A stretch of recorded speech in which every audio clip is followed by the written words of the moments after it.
चलिए आपसे एक सवाल पूछता हूँ, क्या कभी आपने अपनी सैलरी स्लिप खोली है और एक पल के लिए रुक गए हो? इसलिए नहीं कि सैलरी बुरी थी, बल्कि इसलिए कि कुछ थोड़ा सा अजीब लगा। आपकी कंपनी सैलरी बैंक में क्रेडिट करती है, आपने पूरा महीना उसके लिए काम किया, लंबी मीटिंग्स, डेडलाइंस, कॉम्यूट, स्ट्रेस, लेकिन उस पैसे को यूज करने से पहले ही उसका एक हिस्सा गायब हो चुका होता है इनकम टैक्स के रूप में। और कभी कभी जब आप उस नंबर को देखते हो तो एक छोटा सा ख्याल दिमाग में आता है, मैं ईमानदारी से काम करता हूँ, मैं हर रूल फॉलो करता हूँ, फिर भी सिस्टम मुझसे इतना क्यों ले लेता है। फिर एक दिन आप कोई हेडलाइन देखते हो जो थोड़ी अजीब लगती है, एक बिलियनर ने एक स्कूल टीचर से भी कम टैक्स दिया, एक बड़ी कंपनी ने हजारों करोड़ का प्रॉफिट कमाया और फिर भी बहुत कम टैक्स दिया। और नेचुरली एक सवाल पैदा होता है, ये पॉसिबल कैसे है? क्या अमीर लोग सीक्रेटली सिस्टम को चीट कर रहे हैं, या फिर कोई और गहरी बात है जो हमें कभी सिखाई ही नहीं गई? क्योंकि सच थोड़ा अनकंफर्टेबल है। बहुत बार वेल्दी लोग लॉ ब्रेक नहीं कर रहे होते, वो बस एक बिल्कुल अलग फाइनेंशियल गेम खेल रहे होते हैं। और जब आप उस गेम को समझ लेते हो, पैसा, इनकम और टैक्सेस को देखने का नजरिया बदल जाता है। हम में से ज्यादातर लोगों को बचपन से ये सिखाया गया कि टैक्सेस सिंपल होते हैं, आप पैसा कमाते हो, गवर्नमेंट उसका एक परसेंटेज ले लेती है, बस। लेकिन ये रियलिटी सिर्फ एक ग्रुप के लिए सही है, सैलरी अर्नर्स। अगर आप जॉब करते हो तो आपकी इनकम प्रिडिक्टेबल और इजी होती है ट्रैक करना। आपका एम्प्लॉयर आपकी सैलरी रिपोर्ट करता है, टैक्सेस ऑटोमेटिकली टीडीएस के थ्रू डिडक्ट हो जाते हैं, और जब तक पैसा आपके बैंक अकाउंट में आता है, टैक्स का हिस्सा ऑलरेडी जा चुका होता है। के पास उसमें ज्यादा चेंज करने का ऑप्शन नहीं होता। आपकी इनकम विजिबल होती है, स्ट्रक्चर्ड होती है और तुरंत टैक्स हो जाता है। लेकिन जैसे ही कोई इंसान सैलरी से ज्यादा पैसा कमाना शुरू करता है, रूल्स अलग दिखने लगते हैं। इलीगल नहीं, सीक्रेट नहीं, बस अलग। क्योंकि टैक्स सिस्टम सिर्फ एम्प्लॉयज के लिए नहीं बना था, ये बना था बिजनेसेस, इन्वेस्टमेंट्स और इकोनॉमिक एक्टिविटी के लिए। और वेल्दी लोग ज्यादातर इसी दुनिया में ऑपरेट करते हैं, इसलिए उनका पैसा कैसे फ्लो करता है वो मंथली सैलरी से बिल्कुल अलग दिखता है। चलिए एक सिंपल लेकिन पावरफुल डिफरेंस से शुरू करते हैं। पैसा आपकी लाइफ में दो तरीकों से आ सकता है, पहला है इनकम, दूसरा है वेल्थ का ग्रो होना। ज्यादातर लोग अपना पूरा करियर इनकम पर फोकस करते हैं। हम सैलरी बढ़ाने की कोशिश करते हैं, प्रमोशन का वेट करते हैं, ओवर टाइम काम करते हैं, कभी कभी साइड हसल भी शुरू करते हैं। ये सब इनकम क्रिएट करता है और इनकम पर तुरंत टैक्स लगता है। लेकिन वेल्दी लोग अक्सर इनकम से ज्यादा एसेट्स पर फोकस करते हैं। एसेट्स वो चीज होती है जो टाइम के साथ वैल्यू में बढ़ सकती है, एक बिजनेस या स्टॉक, रियल एस्टेट, कंपनीज की ओनरशिप, जमीन। अब यहाँ से चीजें इंटरेस्टिंग होने लगती हैं। एसेट्स हमेशा तुरंत टैक्सेबल इनकम क्रिएट नहीं करते, कभी कभी वो बस चुपचाप वैल्यू में बढ़ते रहते हैं। सोचिए किसी ने सिटी के आउटस्कर्ट्स में एक जमीन खरीदी, उसने वो 10 लाख में खरीदी। 10 साल बाद सिटी एक्सपेंड हो गई और वो जमीन अब 1.5 करोड़ की हो गई। पेपर पर उसकी वेल्थ 1 करोड़ से ज्यादा बढ़ गई, लेकिन जब तक वो जमीन बेची नहीं जाती तब तक शायद कोई टैक्स इवेंट नहीं होता। वेल्थ बढ़ गई लेकिन इनकम टेक्निकली अभी भी नहीं हुई। अब इमेजिन करिए कोई एक नहीं 100 एसेट्स ओन करता हो, properties, company shares, private investments. उनकी वेल्थ हर साल बढ़ सकती है बिना बार बार टैक्स ट्रिगर किए। ये पहला साइलेंट डिफरेंस है। वेल्दी लोग अक्सर कैपिटल एप्रिसिएशन पर फोकस करते हैं और टैक्स सिस्टम इनकम पर एप्रिसिएशन को अलग ट्रीट करता है।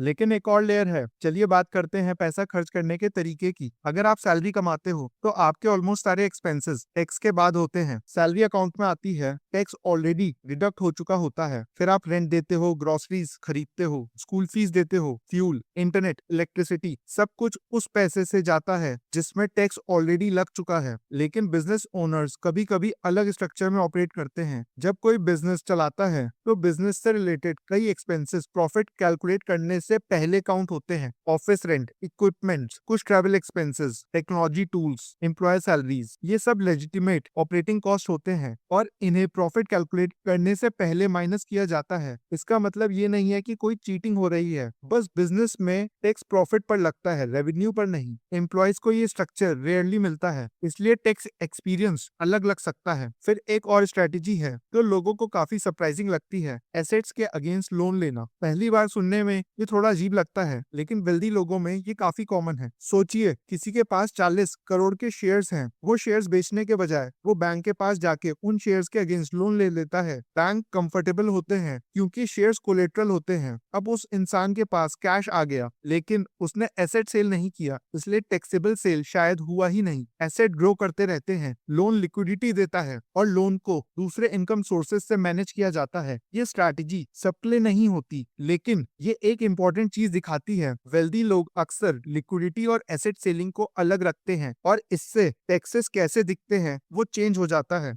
एक और इम्पोर्टेंट फैक्टर है टैक्स इंटेंसिव। हर गवर्नमेंट कुछ इकोनॉमिक बिहेवियर्स को एनकरेज करना चाहती है, हाउसेस बनाना, बिजनेस स्टार्ट करना, इंफ्रास्ट्रक्चर में इन्वेस्ट करना, इनोवेशन सपोर्ट करना। इसलिए टैक्स सिस्टम्स इंसेंटिव्स देते हैं, लॉन्ग टर्म इन्वेस्टमेंट्स पर lower tax rates, certain investments पर डिडक्शंस, रिटायरमेंट कॉन्ट्रीब्यूशंस पर बेनिफिट्स। ये इंडिया में भी एग्जिस्ट करता है। एग्जाम्पल के लिए लॉन्ग टर्म इन्वेस्टमेंट्स कभी कभी सैलरी इनकम से अलग टैक्स ट्रीटमेंट आते हैं। इसका लॉजिक सिंपल है, गवर्नमेंट चाहती है लोग लॉन्ग टर्म इन्वेस्ट करें क्योंकि उससे इकोनॉमी ग्रो होती है, लेकिन इसका साइड इफेक्ट ये होता है कि जिनके पास बड़ा इन्वेस्टमेंट पोर्टफोलियो होते हैं उनके इफेक्टिव टैक्स रेट कभी कभी सैलरी अर्नर्स से अलग लग सकते हैं। और जब लोग ये सुनते हैं तो नेचुरली अनफेयर लग सकता है, क्योंकि लगता है सिस्टम वेल्थ को रिवॉर्ड कर रहा है, लेकिन गवर्नमेंट के प्रोस्पेक्टिव से सिस्टम इकोनॉमिक एक्टिविटी को एनकरेज करने की कोशिश करता है। वो बैलेंस परफेक्ट है या नहीं, ये अलग डिबेट है। यहाँ एक साइकोलॉजिकल चीज भी चल रही होती है। मिडिल क्लास का फाइनेंशियल पाथ यूजुअली कुछ ऐसा होता है, अच्छी पढ़ाई करो, डिग्री लो,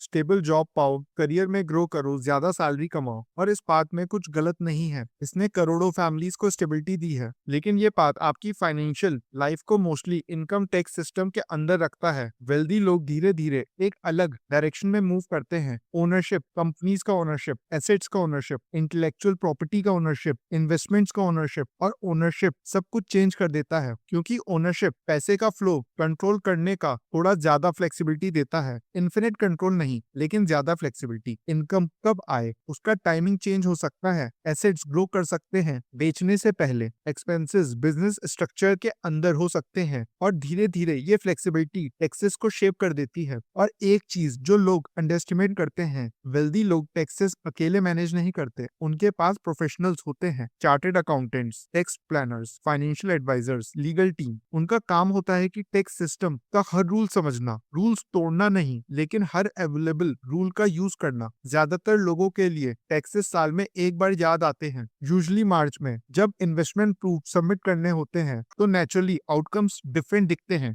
लेकिन यहाँ एक रियलाइजेशन है जो पूरी स्टोरी को चेंज कर देता है। वेल्दी लोगों का एडवांटेज सिर्फ ये नहीं है कि वो टैक्सेस अवॉइड करते हैं, उनका रियल एडवांटेज ये है कि वो अपनी फाइनेंशियल लाइफ शुरू से अलग तरीके से स्ट्रक्चर करते हैं। वो इनकम से कम और एसेट्स पर ज्यादा फोकस करते हैं, मंथली सैलरी से कम और ओनरशिप पर ज्यादा फोकस करते हैं, इमीडिएट कैश से कम और लॉन्ग टर्म ग्रोथ पर ज्यादा फोकस करते हैं। टैक्सेस सिर्फ इस बात पर डिपेंड नहीं करते कि आप कितना कमाते हो, ये भी डिपेंड करता है कि आपका पैसा स्ट्रक्चर कैसे हुआ है। दो लोग अपनी लाइफ में सिमिलर पैसा कमा सकते हैं, लेकिन अगर एक इंसान ज्यादातर पैसा स्पेंड कर देता है और दूसरा धीरे धीरे एसेट्स बिल्ड करता है, तो उनका फाइनेंशियल आउटकम बिल्कुल अलग हो सकता है। और जब आप ये समझ लेते हो तो कॉन्वर्सेशन चेंज हो जाती है। आप सिर्फ ये नहीं सोचते कि कितना पैसा कमाना है, आप ये सोचने लगते हो कि पैसा आपकी लाइफ में फ्लो कैसे करता है। इसका मतलब ये नहीं है कि सबको कॉम्प्लिकेटेड फाइनेंशियल स्ट्रक्चर्स बनाने चाहिए, यह अनरियलिस्टिक है, लेकिन कुछ छोटे माइंडसेट शिफ्ट टाइम के साथ डिफरेंस बना सकते हैं। पहला, ये समझना कि पैसे कमाना और वैल्यू ग्रो करने वाली चीजें ओन करना अलग चीजें हैं। सैलरी लाइफ चलाती है, एसेट्स लॉन्ग टर्म स्टेबिलिटी बनाते हैं। दूसरा, ऑर्डिनरी लोगों के लिए अवेलेबल टैक्स टूल्स को समझना, retirement saving, long term investment, certain deductions, tax planning सिर्फ बिलियनर्स के लिए नहीं होता। छोटी अवेयरनेस भी फाइनेंशियल पोजीशंस इंप्रूव कर सकती है। तीसरा, फ्रस्ट्रेशन की जगह क्यूरियोसिटी लाना। टैक्स सिस्टम कभी कभी कंफ्यूजिंग लग सकता है, कभी अनफेयर भी, लेकिन सिस्टम को समझना हमेशा रिसेंटमेंट से ज्यादा पावरफुल होता है, क्योंकि नॉलेज धीरे धीरे डिसीजंस को चेंज करता है।